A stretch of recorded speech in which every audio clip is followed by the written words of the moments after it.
62వ సంకీర్తన దావీదు రాసిన కీర్తన. మొదటి నుంచి కొన్ని చరణాలు ఇలాగ రాయబడి ఉన్నవి. 1 నుంచి 12 చరణాలు ఇందులో రాయబడి ఉన్నాయి. నా ప్రాణము దేవుని నమ్ముకొని మౌనముగానున్నది, ఆయన వలన నాకు రక్షణ కలుగును. ఆయనే నా ఆశ్రయదుర్గము, ఆయనే నా రక్షణ కర్త. చిన్న ప్రార్థన. పరిశుద్ధుడానికి స్తుతులు వందనాలు చెల్లిస్తున్నాం. ఈ ఉదయకాల ఉపదేశముతో మాతో మీరు మాట్లాడి మమ్ములను బలపరచండి. నీ వాక్యం వినగలిగే చెవులను, గ్రహించగలిగిన హృదయమును, అర్థం చేసుకునే మనసును మాకు మెండుగా దయచేయమని యేసునామములో అడుగుచున్నాను తండ్రి, ఆమేన్. ప్రభునందు ప్రియులారా, దావీదు ఈ కీర్తన రాస్తూ ఉన్నాడు. మూల అంశం ఏమిటనంటే, ముఖ్య అంశం ఏమిటనంటే, దేవుని కొరకు కనిపెట్టుకొని ఉండుట. 1 నుంచి 8 చరణాలు మనము పరిశోధన చేస్తే, దేవుని కొరకు కనిపెట్టుకొని ఉండుట మనకు కనబడుతుంది. ప్రియులరా, నా ప్రాణము దేవుని నమ్ముకొని ఉన్నది, ఆయన వలన నాకు రక్షణ కలుగుచు ఉన్నది. మనుషులను నమ్ముకున్నట కంటే యెహోవాను నమ్ముకున్నటయే మేలు అంటాడు. మేలు చేసే దేవుని నమ్ముకుని ఉన్నాను నేను, నశించిపోయే లోకాన్ని నమ్ముకోలేదు. వినండి, దావీదు అంటాడు కదా, దేవుని నమ్ముకొని ఉండండి. దేవుడు సహాయం చేస్తాడు, దేవుడే కృప చూపిస్తాడు. దేవుడు నమ్మకమైన వాడు, సజీవుడైన దేవుడు. నిన్న నేడు నిరంతరము ఆయన సజీవుడిగా ఉండేవాడు. ఆయన యుగ యుగములో నిలిచి ఉండేవాడు. ఆయన లోకం అశాశ్వతమైనది, లోకము తన ఆశ గతించిపోవచ్చు ఉన్నది. యోహాను 2వ పత్రికలో రాస్తాడు ప్రియులరా, ఏమండి, లోకము తన ఆశ గతించిపోతుంది. యోహాను 1వ పత్రిక 2వ అధ్యాయం 17వ వచనంలో. కానీ దేవుని చిత్తము జరిగించేవాడు నిరంతరము నిలిచి ఉంటాడు. దేవునికి స్తోత్రం. లోకాన్ని నమ్ముకున్నవాడు నష్టపోతాడు, లోకాన్ని నమ్ముకున్నవాడు మోసపోతాడు. లోకాన్ని నమ్ముకుంటే ప్రియులరా నీవు మోసగించబడతావు. కానీ దేవుని నమ్ముకుంటే నువ్వు నిరంతరము నిలిచి ఉంటావు. ప్రియ దేవుని బిడ్డలు గమనించండి, చాలామంది లోకాన్ని ఆశించి, లోకాన్ని నమ్మి నష్టపోయారు. లోకం వెంబడి పరుగులు తీసి వారి జీవితాలను నష్టపరుచుకున్నారు. వినండి, ఒకరోజు నా కుష్ఠరోగముతో నయమాన్ వచ్చాడు. ఎవరి దగ్గరికి? ఎలీషా దగ్గరికి వచ్చాడు. దైవజనుడు దగ్గరికి వెళితే నా రోగం పోతుంది అని చెప్పి ఒక చిన్నది చెప్పగా, ఆ చిన్న పిల్ల సాక్ష్యం చెప్పింది. అయ్యా, యెరూషలేములోని ఒక మంచి దైవజనుడు ఉన్నాడు, ఆయన దగ్గరికి వెళ్తే ఈ రోగము నుంచి మీరు విడుదల పొందుతారు, ఈ బలహీనత నుంచి మీరు విడుదల పొందుతారు అని చెప్పింది. వెంటనే అతగాడు ప్రియులరా, ఏమండి, రథముల మీద యెరూషలేముకు వస్తాడు. దైవజనుడు ఎలీషా చెప్తాడు, ఇదిగో నువ్వు పలానా యోర్దాను నదిలో 7 మార్లు మునగబోయ్యా అని చెప్పాడు. వినండి, 7 మార్లు ఆ నదిలో మునిగిన తర్వాత అతని కుష్ఠరోగము పోయింది. పసిపిల్లవాని వలి దేహము వచ్చేసింది. దేవుడు అద్భుతం చేశాడు, దేవుడు స్వస్థపరిచాడు.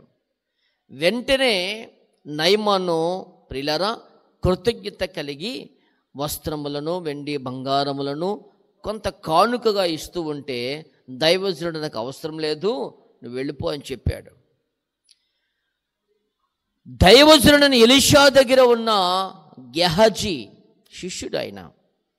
ఈ గెహజీ ఆ ధనాన్ని వెంబడించాడు, ఆ వస్తువులను, ఆ యొక్క వెండి బంగారాలను వెంబడించాడు. దైవజనులతో ఉన్నంత వరకు దేవుణ్ణి వెంబడించాడు. దేవుని వాక్యాన్ని వింటూ వాక్యానుసారమైన జీవితాలు జీవిస్తూ దేవునికి లోబడి జీవించాడు.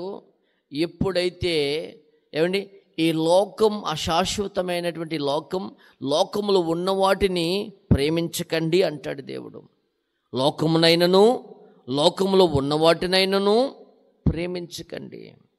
లోకము దాని ఆశ గతించిపోవునని యోహాను పత్రికలో రాస్తున్నాడు. ఈ నశించిపోయే లోకాన్ని వెంబడించాడు గెహజీ.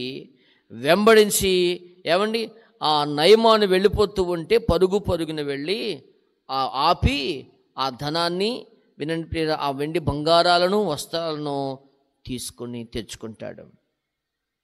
తద్వారా దాని యొక్క ఫలితం ఏమి మిగిలిందయ్యా అంటే నయమానుకు వచ్చిన కుష్ఠరోగము గెహాజీకి వచ్చింది. ప్రియులరా, జీవము కలిగిన శాశ్వతమైన నిత్యుడగు దేవుణ్ణి విడిచిపెట్టి అశాశ్వతమైన లోకాన్ని వెంబడించి కుష్ఠరోగాన్ని సంపాదించుకున్నాడు. ప్రియ దేవుని బిడ్డలను గమనించండి.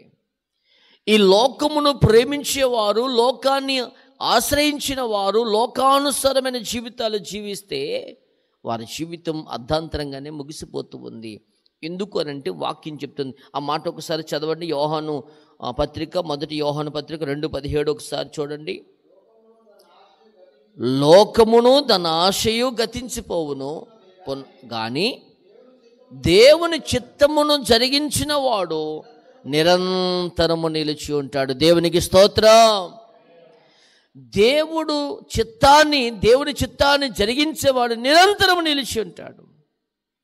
కానీ లోకాన్ని వెంబడించేవు అని అంటే, లోక ఆశల వెంబడి పరుగులు తీసావు అని అంటే జాగ్రత్త, నువ్వు నశించిపోతావు.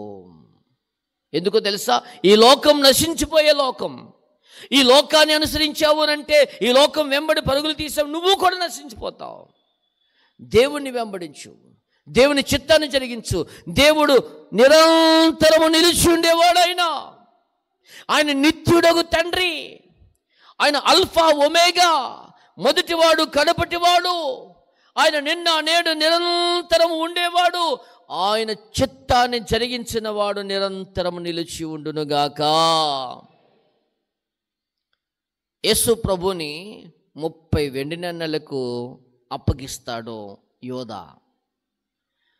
ప్రభు చెప్తున్నాడు అప్పటికి, రే లోకాన్ని వెంబడించొద్దురా, లోకాన్ని ఆశించొద్దయ్యా అంటే లోకాన్ని వెంబడించాడు. 30 వెండి నాణేలకు ఏమండి వినండి ప్రియులరా, యోధా ఇస్కరియోతు యేసును అప్పగించాడు. ఏమైనా సుఖపడ్డా? ఏమైనా గడించాడా? సుఖం లేదు, సంతోషం లేదు. అయ్యో, ఒక నీతిమంతుని నేను అప్పగించానే అని ప్రియులరా ఊరి వేసుకొని చచ్చిపోయాడు. గతించిపోయే లోకంతో మనడు కూడా, యోధా కూడా గతించిపోయాడు. నా ప్రియమైన దేవుని బిడ్డలారా గమనించండి. యేసుని వెంబడించిన వారందరూ కూడా నిరంతరము నిలిచి ఉంటున్నారు. లోకాన్ని వెంబడించిన వారందరూ ప్రియులరా వారి జీవితాలు అక్కడితో ముగించుకుంటున్నారు. నా ప్రియమైన దేవుని బిడ్డలు గమనించండి. రూతు, ఓర్ప, నయోమి దేవుని భక్తురాలు. నయోమిని వెంబడించింది రూతు. దేవుని కలిగి, దేవుణ్ణి నమ్మి, దేవుని యందు భక్తి కలిగి నయోమి వెంబడి వచ్చేసిన రూతు దీవించబడింది, నిలిచి ఉంది.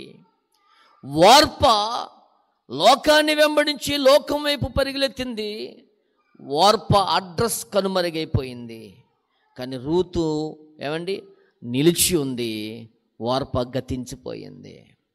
ఇలా చెప్పుకుంటూ పోతే చాలా విషయాలు. లోకాన్ని వెంబడించావా నీ జీవితం మధ్యలో ముగిసిపోతుంది. జాగ్రత్త. దేవుణ్ణి వెంబడించేవారు నిరంతరము నిలిచి ఉంటారు. ఏమండి దేవుని నమ్ముకొని దేవుని కొరకు కనిపెట్టుకుని ఉంటున్నాడు దావీదు.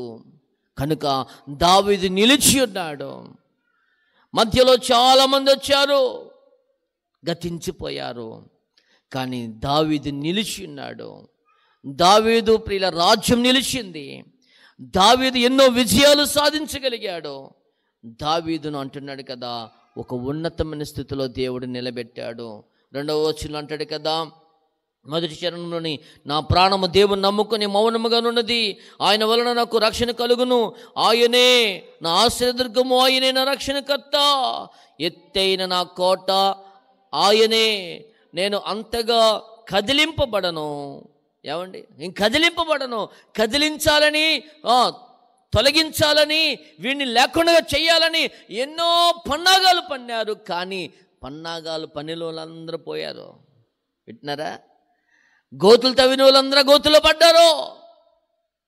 హతమార్చాలనుకున్న వారందరూ హతమార్చిపోయారు. వారు అంతమైపోయారు, హతులైపోయారు. కానీ దేవుడిని నమ్ముకున్నాడు కనుక దేవుడు ఎత్తైన కోటగా నిలబెట్టాడు. దేవునికి స్తోత్రం.